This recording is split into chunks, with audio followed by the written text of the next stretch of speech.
Salut à tous, j'espère que vous allez bien.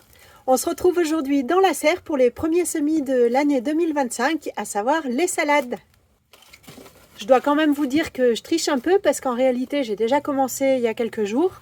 J'ai semé les bulbilles d'ail serpent en terrine.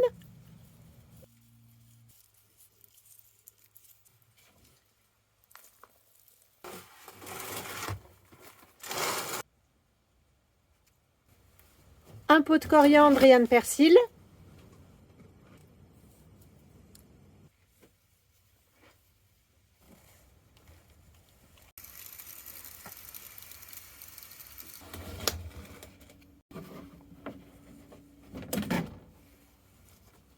Et également 3 petites barquettes de laitue qu'on va voir maintenant.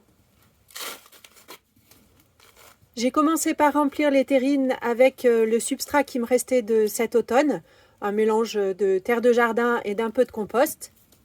Mais pour les prochains semis à venir, ce sera comme chaque année uniquement du compost tamisé. Mon substrat là, il n'est pas super fin, mais je me casse pas trop la tête, ça ira très bien. J'ai juste retiré les morceaux les plus gros qui restaient.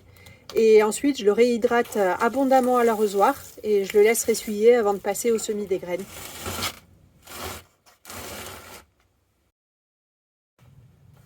J'ai sorti mes petites boîtes de stockage qui sont entreposées au frais dans l'atelier. Et je vais commencer par la Batavia de Pierre Bénite, que j'aime bien parce qu'elle a un côté croquant.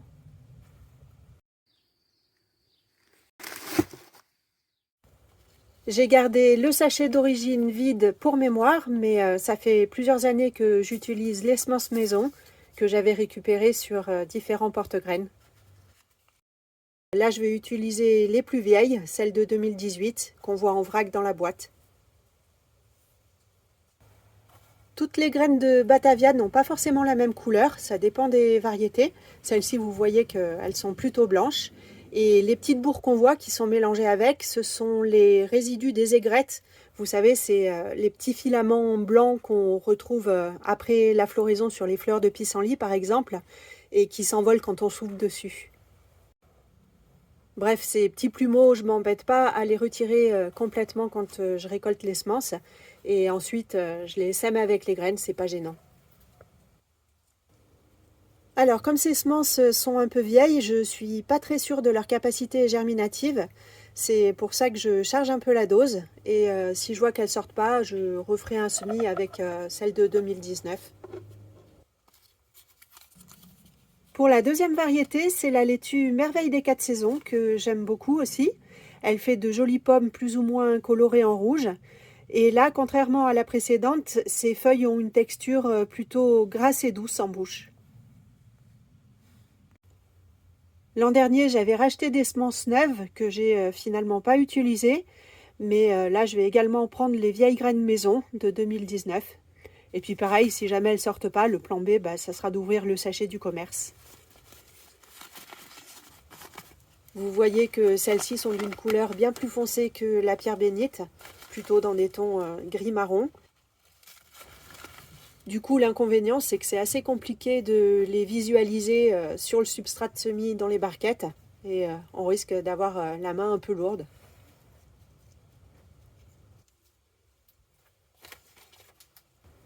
Ensuite, je recouvre légèrement les graines avec un peu de mon mélange.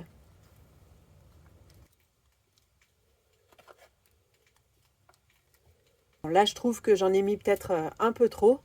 Les semences de salade ont quasi pas besoin d'être enterrées. Le semis doit rester très superficiel. Mais bon, ça va le faire.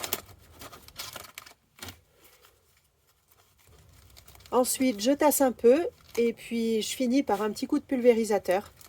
J'aurais aussi pu faire un arrosage par capillarité en mettant de l'eau dans le fond du bac bleu. Ce qu'il faut surtout éviter, c'est le gros goulot ou la grosse pluie de l'arrosoir qui risque de tout remuer dans les barquettes et de sortir les graines. Alors, pour terminer cette première session de semis, je vais faire une barquette de laitue Goth jaune d'or. C'est une nouvelle variété pour moi, je ne l'ai jamais testée encore. Et c'est l'occasion de vous montrer un petit peu le cadeau de Noël que je me suis fait cette année.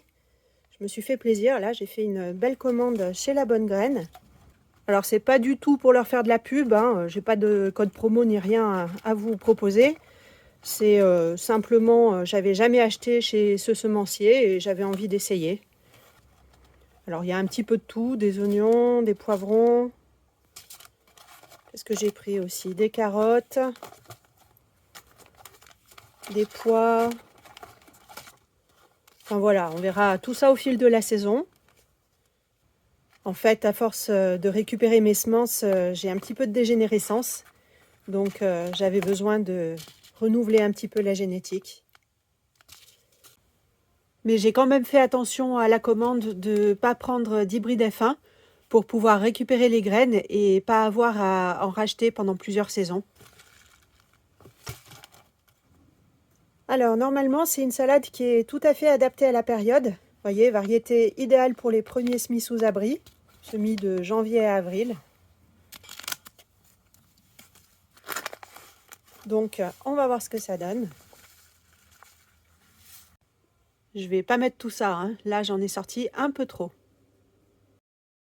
Qui dit nouvelle variété, dit nouvelle étiquette. Toujours pareil, hein, avec les colliers des bouteilles de vin. Et un vieux clou pour graver.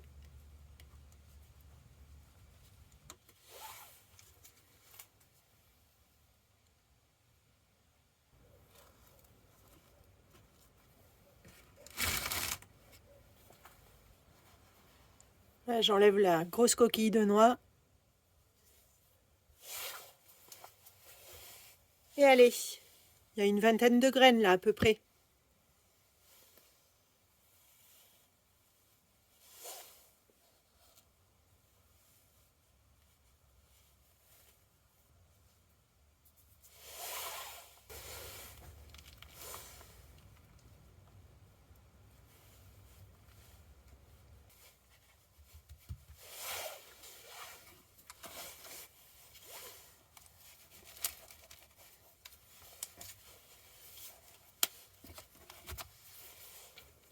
Et un petit coup de pulvé.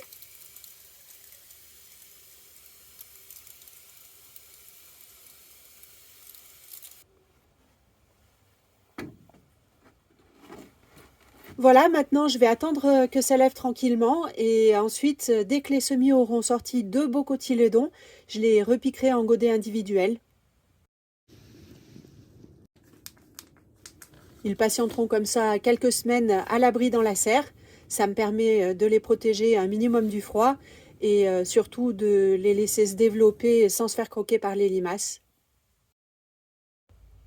Une fois qu'ils se seront bien renforcés et que j'aurai de jolies planches, je pourrai les mettre en pleine terre, plus ou moins sous cloche protectrice selon la météo et la pression des ravageurs.